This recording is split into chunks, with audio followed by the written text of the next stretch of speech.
that stuff. I've got a competition tomorrow. I could use a good luck snuggle.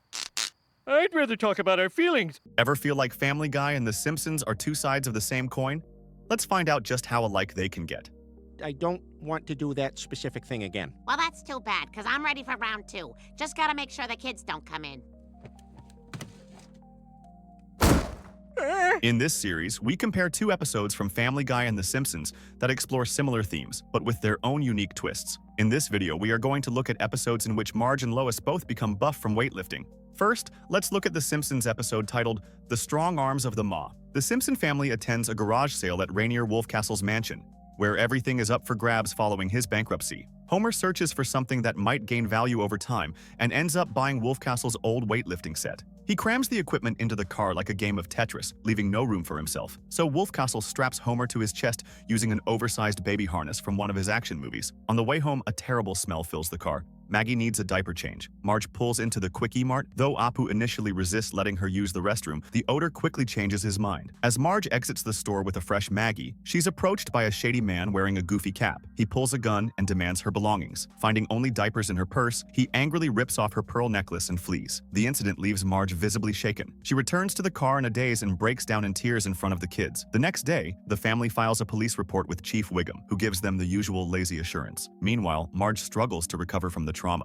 developing severe anxiety and avoiding the outside world. Homer tries to help by giving her pepper spray and defensive advice, but it only makes things worse. When Marge revisits the Quickie Mart and is startled by young Ralph Wiggum, she panics and sprays him by accident. Overcome with guilt and fear, she rushes home and isolates herself in the basement, the only place she feels safe. Downstairs, she begins sleeping, cooking, and living her days underground. Eventually, she notices the unused weight set and decides to give it a try. What begins as a way to pass time quickly turns into a transformation. Over a few weeks, Marge becomes fit, confident, and muscular. One morning, she instinctively steps outside to pick lemons and realizes her fear is gone. Reinvigorated, she takes up running and proudly explores Springfield again. But while out jogging, she runs into the same man who mugged her. This time, she refuses to be a victim. Fueled by months of pent-up fear and anger, she overpowers him and leaves him beaten until the police arrive. Homer watches in awe, joking that it's like being married to an action hero. Marge's adrenaline rush turns into obsession. While jogging by the beach, she runs into her old neighbor, Ruth Powers, who's now bulked up from intense training and, as she later admits, time in prison. Ruth suggests that Marge push her limits by using performance enhancers. Though hesitant at first, Marge gives in and begins taking steroids. As the weeks pass, Marge's physical transformation becomes extreme. Her body is bigger and more defined than ever, but it comes with a cost. Her mood becomes volatile, her patience disappears, and her warm personality fades. Even Homer, who once admired her strength, begins to feel distant. One night, Marge initiates intimacy with Homer, but when he tries to gently pull away, she becomes physically dominant,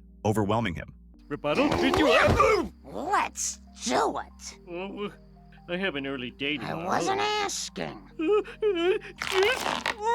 The next morning, Homer is left exhausted and uncomfortable, unable to even take care of the kids. The emotional toll is clear.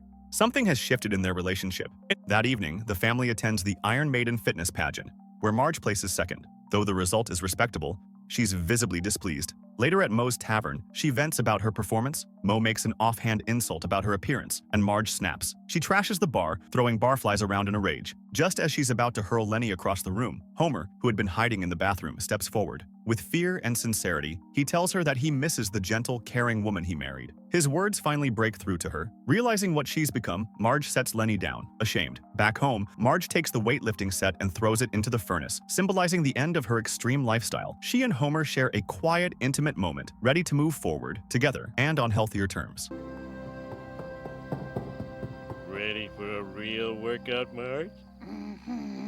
Now, onto the Family Guy's episode, titled Lois vs. Connie. When the music teacher at Adam West High suddenly quits, Chris is left struggling to learn the recorder. Wanting to help and take on something new, Lois volunteers as a substitute music teacher at the school, which also happens to be where Meg and Chris attend. Things go smoothly at first, but Lois quickly clashes with Connie D'Amico, Meg's popular but notoriously rude classmate. After multiple disruptions in class, Lois sends Connie to the principal's office. It turns out to be Connie's third strike, and she's expelled from school. Furious, Connie begins targeting targeting Lois with increasingly aggressive bullying tactics, cyberstalking, public humiliation, and even pranks at the Griffin home. Lois eventually snaps and publicly threatens Connie, which is caught on video and shared online. Shortly afterward, news breaks that Connie has died in a car accident caused by cut brake lines. With her recent public outburst, Lois becomes the prime suspect in what appears to be a vengeful murder. While Lois is taken into custody, Peter is forced to take care of the house. Just as things seem hopeless, Joe arrives at the Griffin house with a shocking twist. Connie is alive. She had faked her death by crashing a car with a blonde, wig-wearing stand-in, none other than a Peppa Pig, in the driver's seat. The deception was enough to fool the police, briefly. With the truth revealed, Lois is released and returns home. But her time behind bars has left her with a hardened edge. Now prison-jacked and oozing confidence, Lois surprises Peter by aggressively initiating a romantic encounter, leaving him both stunned and terrified.